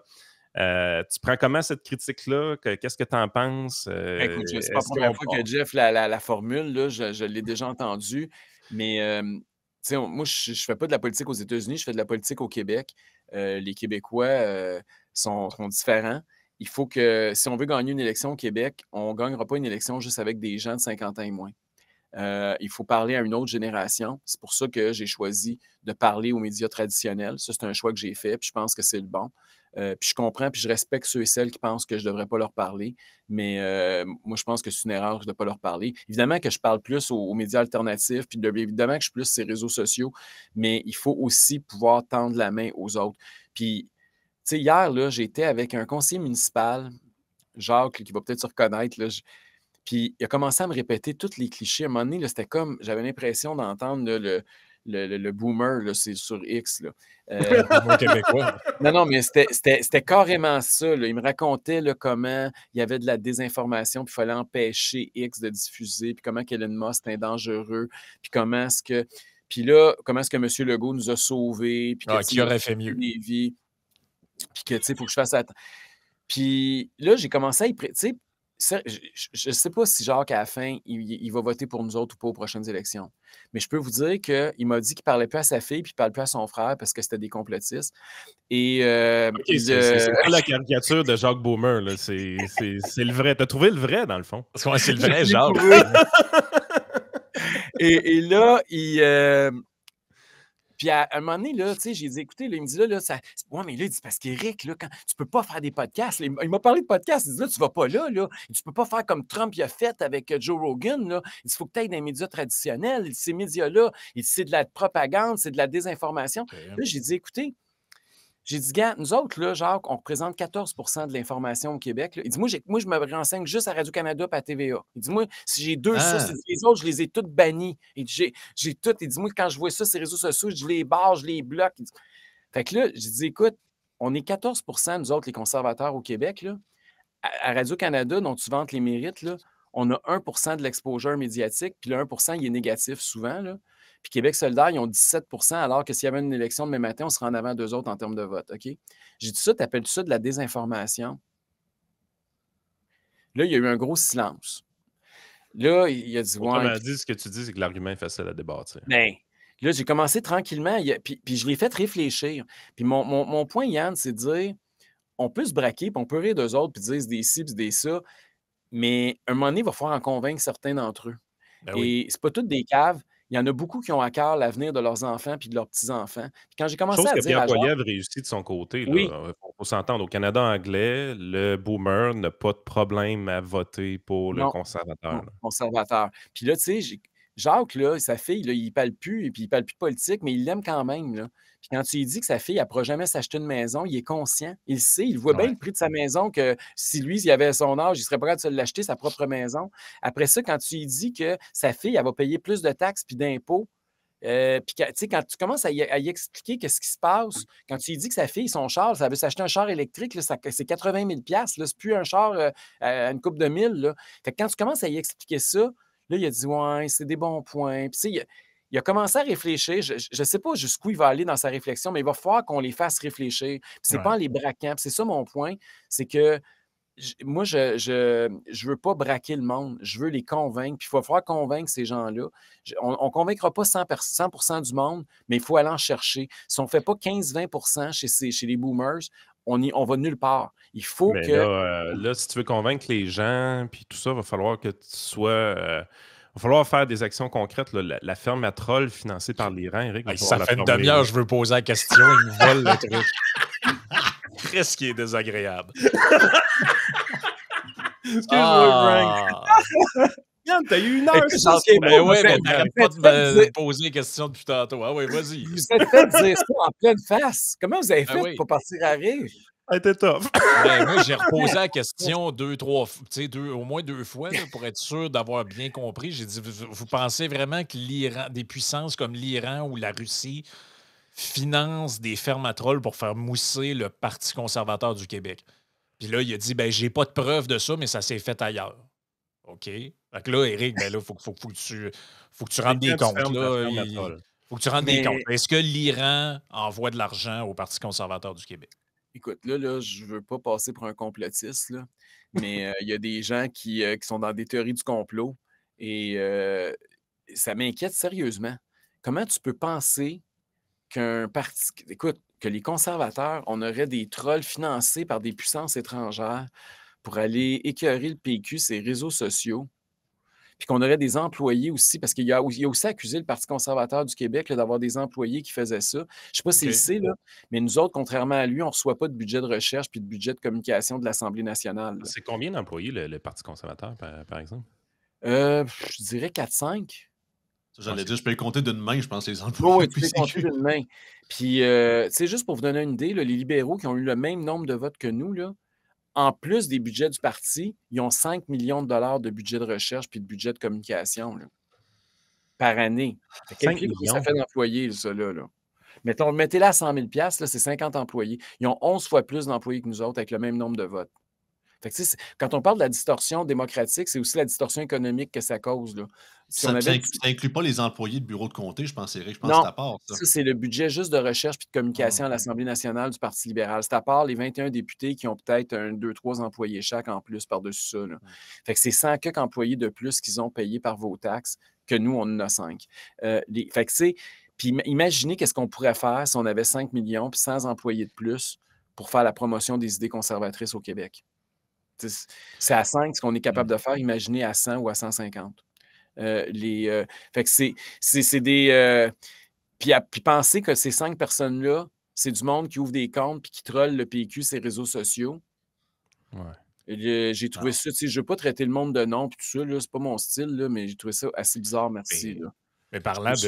J'avais de la misère à penser qu'il était sérieux, en fait. Je Ouais, pensais moi au début que aussi. c'était une joke. Ben, pour vrai, là, je l'ai revu dans une entrevue quelques jours après, se faire questionner là-dessus, puis tu sens qu'il veut sortir un peu de cette ligne-là, là. Mais Moi, j'espère. je pense qu'il s'est rendu compte, surtout probablement après le backlash qu'il y a eu par après, là, je veux dire, qui était assez évident. Je pense qu'il s'est rendu compte qu'il avait été saucé un peu sur celle-là. Pour vrai, là. Mais en même temps, il était dans le narratif qu'on entend, ces réseaux Ouais, sociaux. c'est ça. Il n'est pas tout seul à dire ça en passant, Ouais. là. Non, c'est ça. Il était exactement dans le narratif. Tu sais, je veux dire, ce qui se passe présentement sur les réseaux sociaux avec les médias traditionnels, c'est un peu gênant, là. Ils sont tout le temps là en train de dire hey, là, la désinformation. C'est comme si la désinformation viendrait tout le temps du monde alternatif, alors que tu as des Jean-François Lisée qui partagent des photos d'intelligence artificielle puis de Donald Trump avec Epstein. Là, tu sais, je veux dire, c'est assez fascinant de voir qu'ils ne se voient pas aller, là. Mais à un moment donné, tu es là, tu te dis ce discours-là de désinformation, on sait qu'est-ce qui se cache derrière ça. On sait que c'est de la censure. On sait qu'on pense protéger la démocratie, mais en fait, on attaque la liberté d'expression. C'est tout ça qu'il y a derrière ça.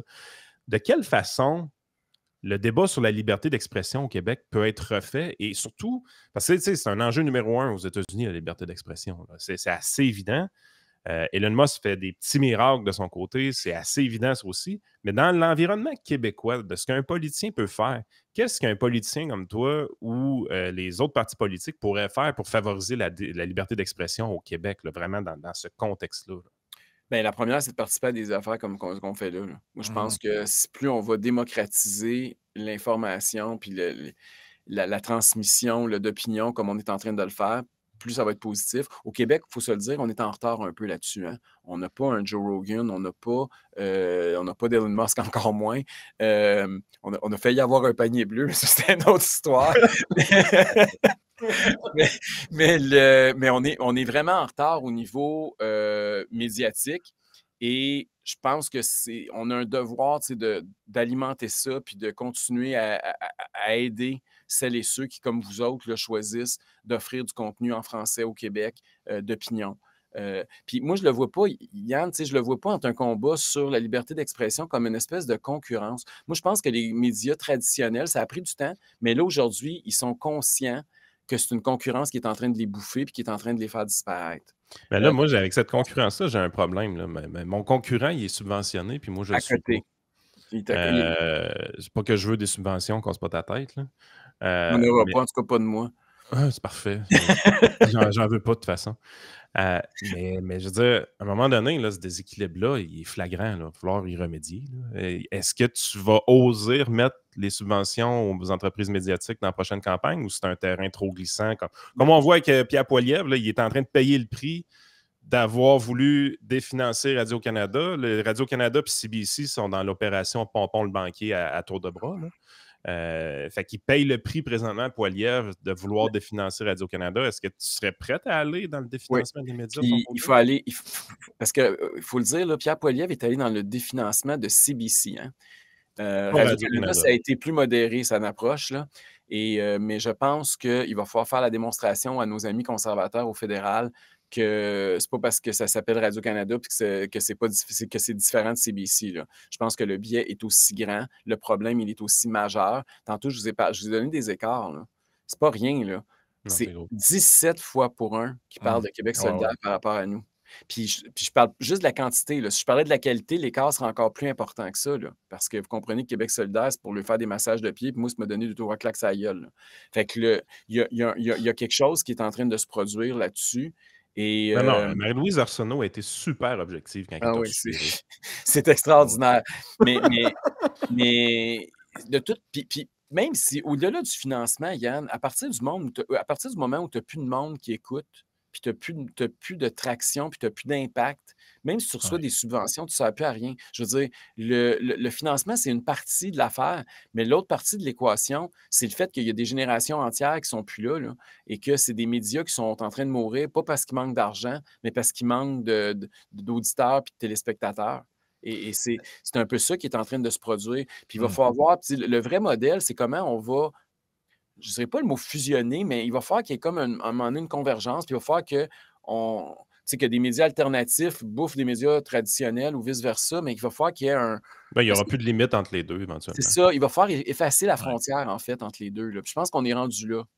Puis, tu sais, les États-Unis ont fait la démonstration là, claire, nette et précise que politiquement, un politicien n'a plus besoin des médias traditionnels. Je pense que Donald Trump, là, si on avait besoin d'une démonstration par 1000, c'est lui, là. C'est même pas proche, là. Le pourcentage de médias traditionnels qui ont appuyé Donald Trump, là, ça se compte les doigts d'une main, là, C'est ça.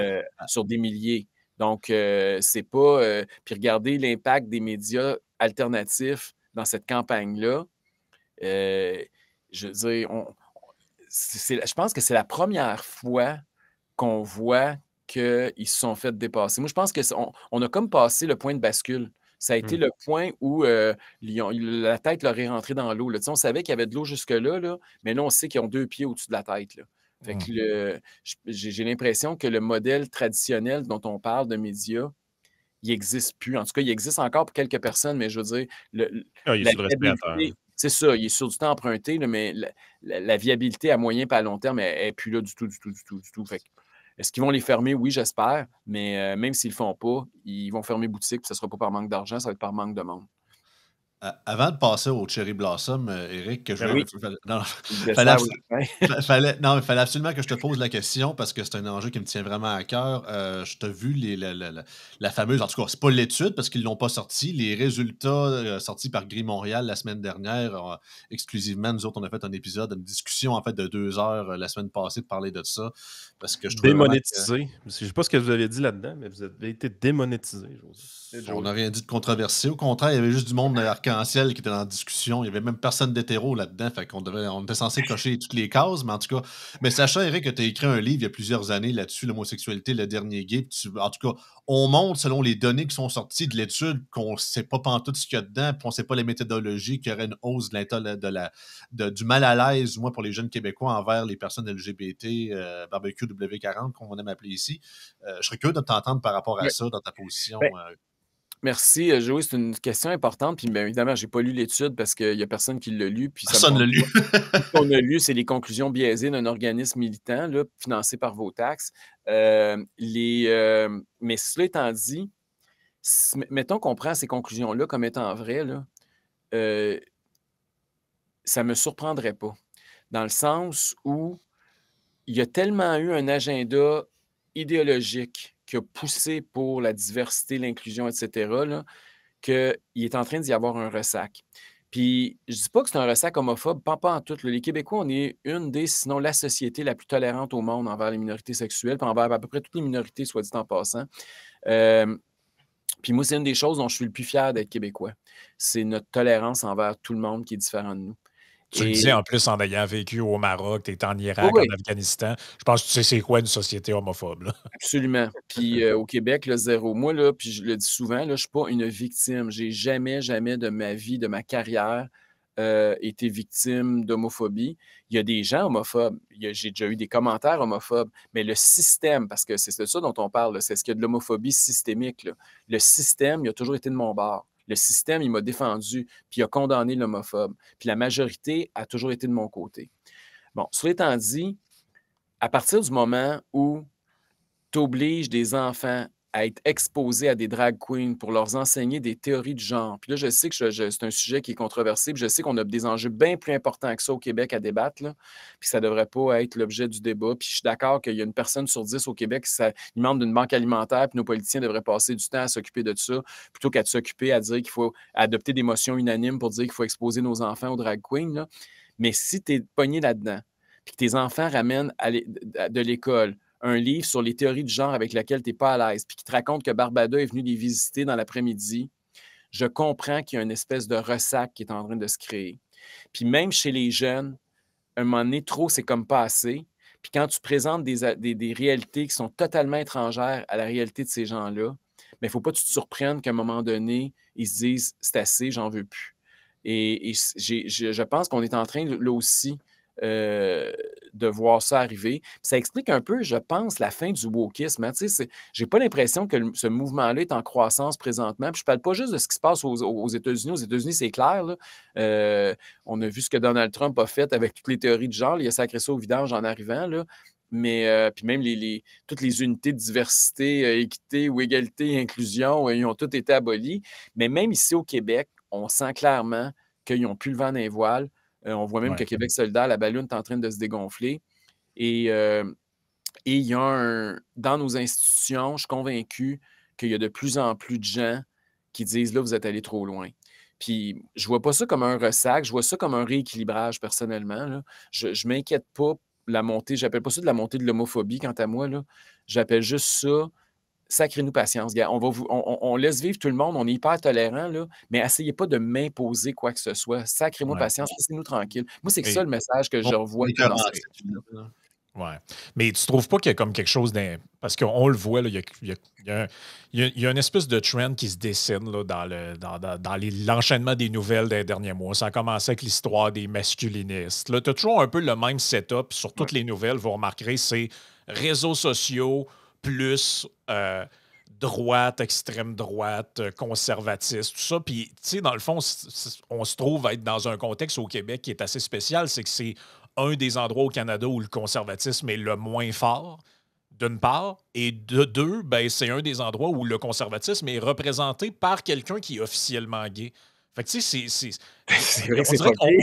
on dirait qu'il n'y a personne qui se rend compte d'à quel point c'est absurde cette situation-là. C'est-à-dire qu'au Québec, en réalité, le mouvement conservateur est quand même encore restreint. Il est porté par quelqu'un qui est ouvertement gay. Il y a des gens là-dedans qui sont gays, comme Joey, comme d'autres. Et on essaie de faire croire aux gens que là, il y aurait une espèce d'épidémie d'hommes surmasculins et homophobes au Québec qui, via les réseaux sociaux, brainwash des enfants pour les rendre homophobes. Mais moi, j'ai l'impression qu'on parle d'un monde alternatif dans le sens que, tu sais, la droite au Québec, de un, elle est beaucoup plus restreinte qu'ailleurs. Et de deux, c'est une des seules au monde qui est dénuée de dimension identitaire, homophobe, sociale. Ouais. Dans le fond, c'est essentiellement un message économique, de responsabilité, de liberté, tout ça. Moi, je les cherche, les leaders de droite homophobes au Québec, je les trouve pas. Ben, moi aussi, je les trouve pas. Puis c'est tellement pertinent ce que tu dis. Rappelle-toi, Frank, que quand j'étais là, tout le monde en parle, je me suis fait dire en pleine face que c'était un parti d'homophobes. Ils m'ont dit en pleine face que les homophobes au Québec votaient pour un gay. C'était ça leur logique. Là. Ils étaient en train de me dire. Puis, je veux dire, ils sont. Mais parce que je ne fit pas dans leur narratif. Tu sais, ça ne marche pas là, que dans leur tête. Là, il y a quelque chose qui est complètement disjoncté. Puis d'ailleurs, regardez ce qui est arrivé avec Gabriel Nadeau-Dubois. Tu sais, un homme blanc hétéro qui est à la tête de la coalition diversité et inclusion, là, il est dans le trouble. Là. Il y a beaucoup de gens qui lui reprochent ça. Là. Puis si Gabriel Nadeau-Dubois ne revient pas de son congé de paternité, ça sera peut-être à cause de ça aussi. Là. On est plusieurs à penser qu'il ne reviendrait pas. Hein. Ben, écoute, c'est ce que j'entends aussi. Mais il y a beaucoup. Il est très contesté à l'intérieur de son parti parce que un homme blanc hétéro, là, c'est pas ça que le Québec ça. Écoutez, ils ont voulu interdire les candidatures masculines. Ben, ils l'ont interdit. Moi, je pense que dans Arthabasca, quand il va y avoir une partielle, il y aura. Les hommes n'ont pas le droit de se présenter pour Québec solidaire. Non, c'est ça. Fait qu'ils vont exclure les candidatures masculines. Fait qu'à un moment donné, ils vont vouloir interdire un chef homme. Et puis, vous avez vu la vidéo de Manon Massé aussi, là, cette semaine circulée, là? où elle pète un plomb contre Pierre Poilievre parce qu'il dit qu'il y a deux sexes, là, il y a les hommes puis les femmes, puis là, elle trouve que c'est au Québec, c'est pas de même, puis au Québec, puis qu'ils restent chez eux s'ils pensent ça, là. Ça m'a fait assez capoter, cette vidéo-là, parce que d'abord, il y a combien de sexes selon Québec solidaire? Il y en a-tu 6, il y en a-tu 3, il y en a-tu 8, je ne sais pas. En tout cas, il n'y en a pas 2, ça c'est clair, là, ils nous l'ont expliqué. Puis moi, c'est pas Donald Trump qui m'a enseigné qu'il y avait 2 sexes, là, c'est mon cours de biologie 101. Attends un peu. Ah, là, moment intéressant. Qu'est-ce qu'il y On a? va faire la une des journaux du Québec, Frank. Éric Duhem vient de dire qu'il y a 2 sexes. Stop the press! Mais ils rient pas parce qu'ils n'ont pas fait. Il y a eu une du Journal de Québec là, qui disait que Poilievre dit qu'il y a 2 sexes, puis là, la coalition, je ne sais pas trop quoi, là, qui le traitait. Sérieux, mettons, t'es monsieur, madame, tout le monde qui ouvre son journal le matin, puis tu dis scandale, Poilievre dit qu'il y a 2 sexes. La plupart des gens, ça fait, voyons, c'est où le problème? C'est une nouvelle parodique, là. Bien, la première question, c'est OK, s'il n'y en a pas 2, il y en a combien? Puis là, ils ne sont pas capables de répondre à cette question-là. Écoute, il faut que je te le trouve parce que j'ai même. Je ne le croyais pas au début quand j'ai lu ça. Je dis, voyons, de quoi il parle? Puis là, il a fallu que j'aille lire l'article pour réaliser, oui, il pense vraiment que c'est un scandale parce que Pierre Poilievre a dit. Écoutez, je ne sais pas si vous allez le voir, là. Non, c'est comme à l'envers à cause du miroir. C'est Poilievre ne connaît que 2 genres. Ses propos inquiètent la communauté LGBTQ. Ah, mais c'est. Non, mais c'est un monde. Non, mais pour vrai, on est dans un monde parallèle. On est dans une situation où on s'enligne vers une guerre commerciale avec les États-Unis.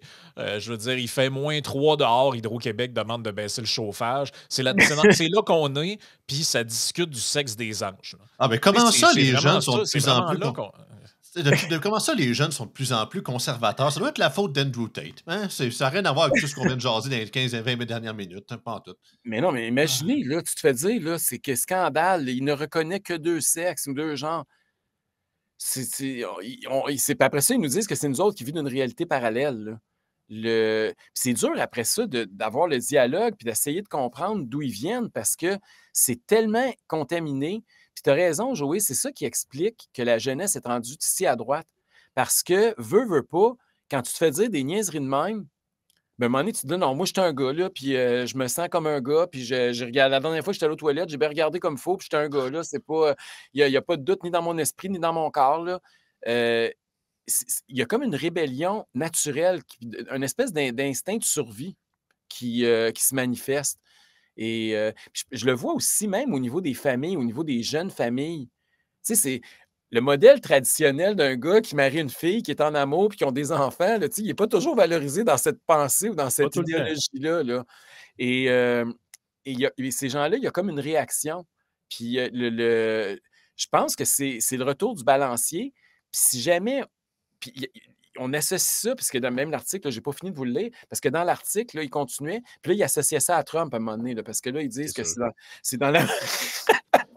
Mais c'est parce que les jeunes là, qui sont au Québec, les jeunes Québécois là, qui sont en 5e, 6e année du primaire, secondaire 1, là, et ces gens-là, Donald Trump n'a aucune influence sur leur cerveau. Là. Mais de quoi on parle? Je veux dire, dans quel monde un kid de 6e année ou de secondaire 2 est sous l'influence psychologique de Trump ou Pierre Poilievre?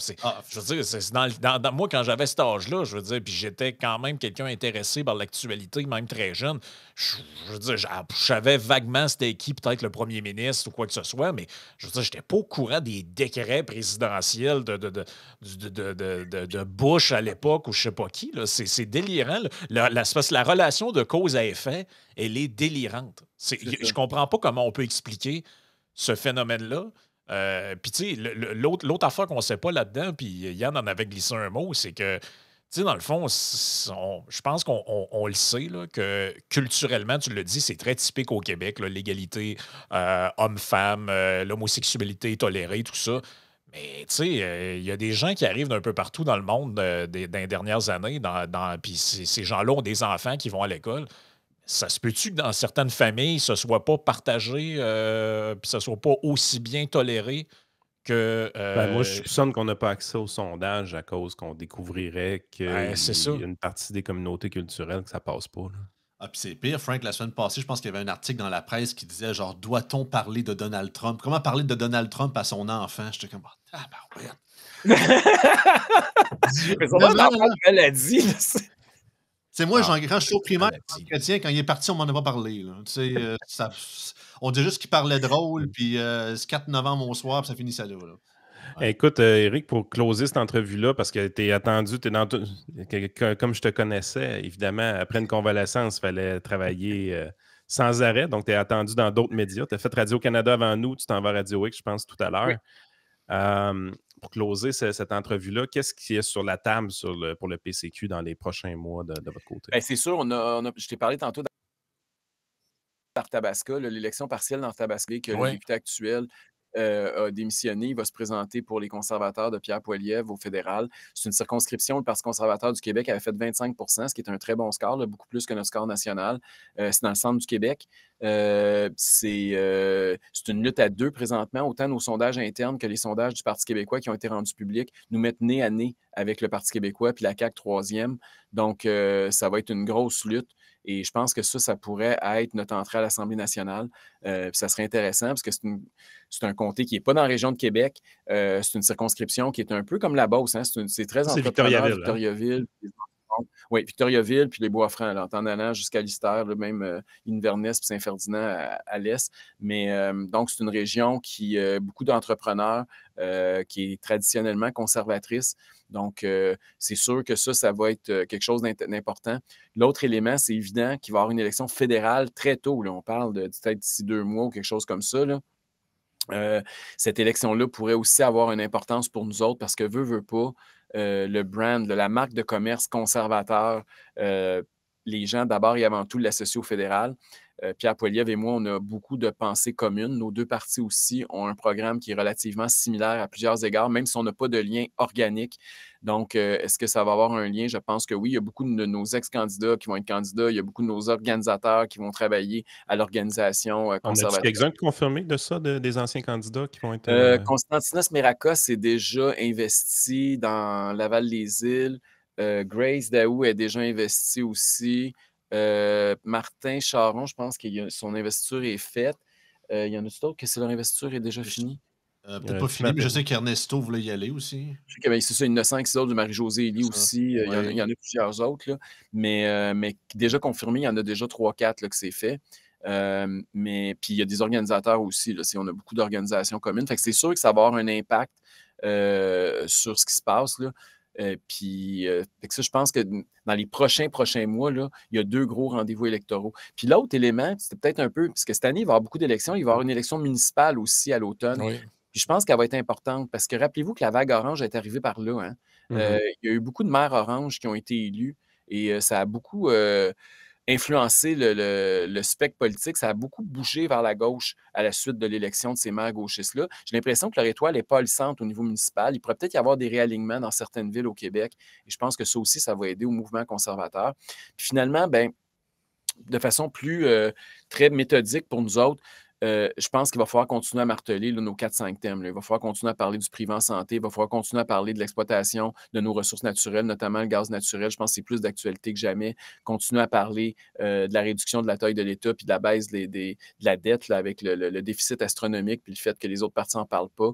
Je pense que nos gros thèmes vont être encore au cœur de l'actualité. Si on réussit en plus à faire une entrée à l'Assemblée nationale pour les marteler, on pourrait avoir le vent dans les voiles dans les prochains mois. En tout cas, on va travailler pour aligner ces planètes-là. Excellent. Merci beaucoup, Éric, d'avoir été là. Toujours un plaisir. Merci, les gars. Bonne fin de journée.